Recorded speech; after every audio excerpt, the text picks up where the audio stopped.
Today, we're talking about the rise of the underworld in Brussels, a city that's known for its delicious waffles, beautiful architecture, and, apparently, its thriving criminal underworld.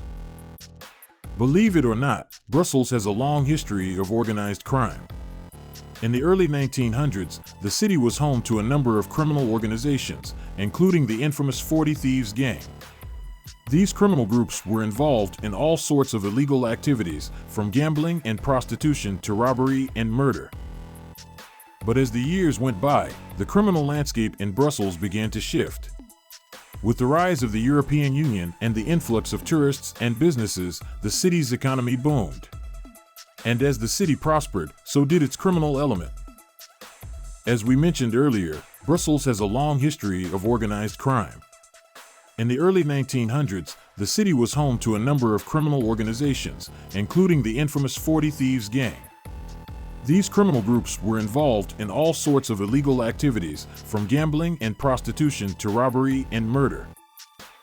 But despite their nefarious activities, these early criminal organizations were relatively small and localized. They operated mostly within the city limits, and their influence was limited to specific neighborhoods or districts. However, as the city began to grow and modernize, so too did the criminal underworld. With the rise of new technologies and transportation systems, criminals had more opportunities to expand their operations and reach a wider audience. One of the key factors in the rise of organized crime in Brussels was the proliferation of gambling establishments. In the early 20th century, gambling was illegal in Belgium, but that didn't stop a number of entrepreneurs from setting up underground casinos and betting parlors. These illegal establishments were often run by organized crime groups, and they provided a steady stream of income for the criminal organizations that controlled them.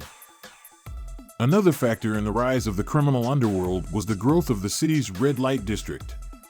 Prostitution was legal in Belgium, and the city's red light district was a major hub of the sex trade.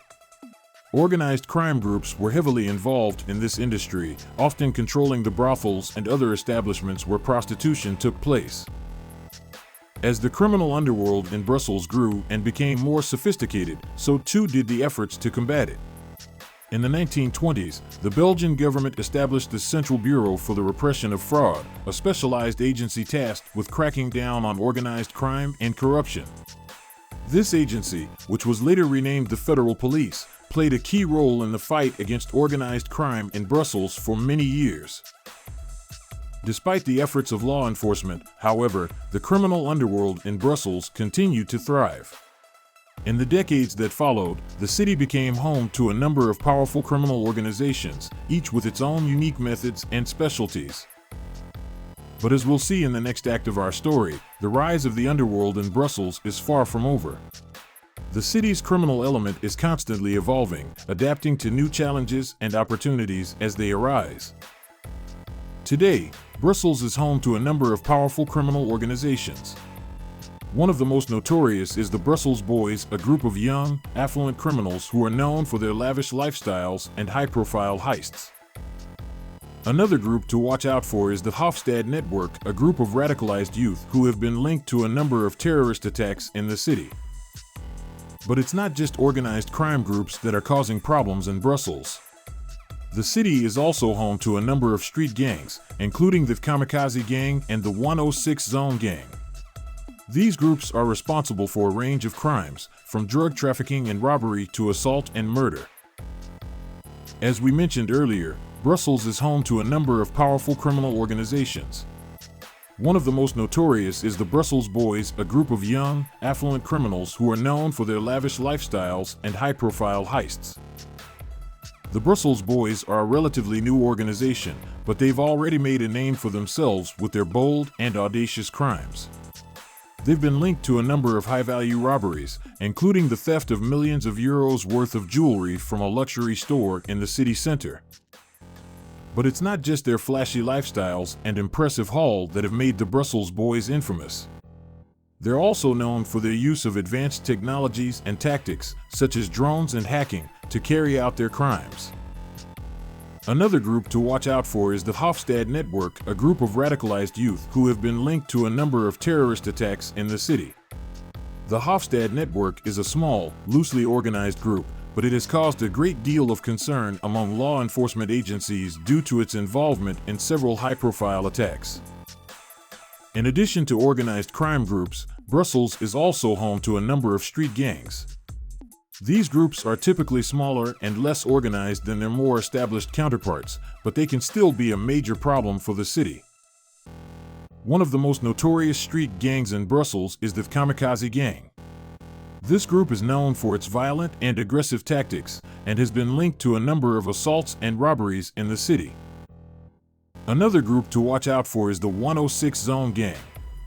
This gang is named after the Brussels postal code where it operates and is known for its involvement in drug trafficking and other illicit activities. While the organized crime groups and street gangs of Brussels are certainly a cause for concern, it's important to note that not all criminal activity in the city is carried out by these groups. There are also a number of independent operators and solo criminals who operate in the city, and they can be just as dangerous as their organized counterparts. So, what are the authorities doing about all this criminal activity? That's what we'll be exploring in the next act of our story. Stay tuned to find out more. Of course, with all this criminal activity going on, you might be wondering, what are the authorities doing about it? Well, the good news is that Brussels is home to a number of dedicated law enforcement agencies, including the Belgian Federal Police and the Brussels Capital Region Police.